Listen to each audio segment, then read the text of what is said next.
Karena itu pergilah, dan jadikanlah semua bangsa muridku, dan baptislah mereka dalam nama Bapa dan Anak dan Roh Kudus. Saya Agustinus. Selamat datang pada channel Touching Heavens, tempat kita mengenal dan belajar kebenaran firman Tuhan dalam Alkitab. Karena Alkitab membimbing hidup kepada Kristus. Mohon like dan subscribe untuk membantu channel ini bertumbuh dan firman Tuhan semakin diwartakan. Pada kesempatan hari ini kita membahas perihal tanda salib. Bagi umat Katolik, membuat tanda salib telah menjadi simbol dan identitas Kristiani sebagai pengikut Kristus. Membuat tanda salib adalah gestur pertama yang kita pelajari dan selalu menjadi pembuka serta penutup doa, baik doa resmi maupun doa pribadi kita. Namun, jika Anda bertanya, apakah tanda salib ada atau tertulis dalam Alkitab? Jawabannya adalah tidak. Tidak tertulis dalam Alkitab untuk membuat tanda salib. Jadi apakah umat Katolik salah melakukan tanda salib? Tentu saja tidak. Karena tanda salib ini mengandung arti yang sangat mendalam. Beberapa di antaranya adalah mengingatkan kita akan kasih Allah yang terbesar, yaitu bahwa bagi kita, Ia menyerahkan nyawa putranya yang tunggal, supaya kita selamat, bahkan memperoleh hidup yang kekal. Mari kita baca dua ayat ini. Dari Yohanes 15 ayat 13. Tidak ada kasih yang lebih besar daripada kasih seorang yang memberikan nyawanya untuk sahabat-sahabatnya. Lalu dari Yohanes 3 ayat 16. Karena begitu besar kasih Allah akan dunia ini, sehingga Ia telah mengaruniakan anaknya yang tunggal, supaya setiap orang yang percaya kepadanya tidak binasa, melainkan beroleh hidup yang kekal. Tanda salib juga adalah tanda keselamatan dan kemenangan Kristus atas dosa dan maut. Jadi, meski tidak tertulis ajaran mengenai tanda salib ini dilakukan oleh para rasul dalam Alkitab, tanda salib merupakan lambang yang berdasarkan Alkitab, karena yang terkandung dalam pembuatan tanda salib ini terpusat pada Kristus untuk mengingatkan kita murid-murid Kristus akan keselamatan karena Kristus yang tersalib dan bangkit. Maka tanda salib ini adalah tanda yang mengingatkan kita kepada salib Kristus yang menyelamatkan kita.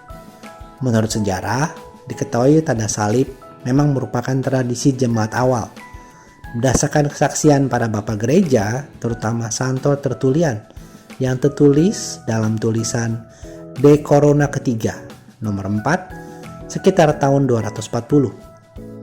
Santo Tertullianus ini menegaskan agar kita membuat tanda salib dalam kehidupan sehari-hari. Memang terdapat beberapa cara untuk membuat tanda salib, seperti membuatnya dengan menggunakan jari penunjuk dan jari tengah, yang melambangkan dua kodrat Yesus, yaitu Allah dan manusia, atau tiga jari yang melambangkan Trinitas, atau menggunakan kelima jari yang melambangkan kelima luka-luka Yesus di kayu salib, atau arah salibnya ke kanan dulu baru ke kiri, seperti dilakukan oleh gereja-gereja Timur dan Ortodoks, atau kiri dahulu baru ke kanan, seperti yang dilazim dilakukan oleh gereja Katolik dan umat Katolik di Indonesia ya teman-teman. Atau juga pilihan antara pectus, dada, atau umbilicus, pusar, saat kita menurunkan dari kepala ke perut atau ke dada. Dada simbol tempat hati kita, di mana sebagai lambang cinta Kristus menjadi tanda hatinya yang berbelas kasih kepada kita. Atau pusar, perut, yang menjadi simbol tempat awal terjadinya kelahiran Sang Putra, yang menyimbolkan peristiwa inkarnasi, yakni Allah yang menjadi manusia. Atau juga perihal kata-katanya, apakah atas nama Bapa, atau demi nama Bapa, atau dalam nama Bapa. Meskipun dalam buku Tata Perayaan Ekaristi yang baru masih mencantumkan dalam kurung kata lain yang bisa digunakan selain dalam, yaitu demi, ya, demi nama Bapa. Tapi melihat kembali dasar ayatnya dari Matius 28 ayat 19, karena itu pergilah, jadikanlah semua bangsa muridku dan baptislah mereka dalam nama Bapa dan Anak dan Roh Kudus. Teman-teman, meskipun berbeda opini ataupun cara perihal tanda salib ini, ingatlah yang terpenting adalah makna yang ingin disampaikannya dan juga penghayatan orang yang membuat tanda salib ini. Maka secara detail sebenarnya tidak terlalu menjadi masalah. Tapi janganlah kita malu untuk menyatakan iman kita kepada Kristus. Karena inilah yang disabdakan Tuhan Yesus dalam Lukas 9 ayat 26.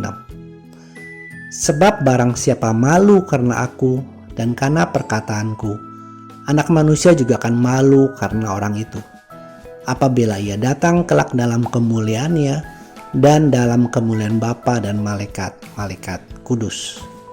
Teman-teman, di sisi lain tidak perlu juga ya untuk menonjolkan simbol-simbol iman.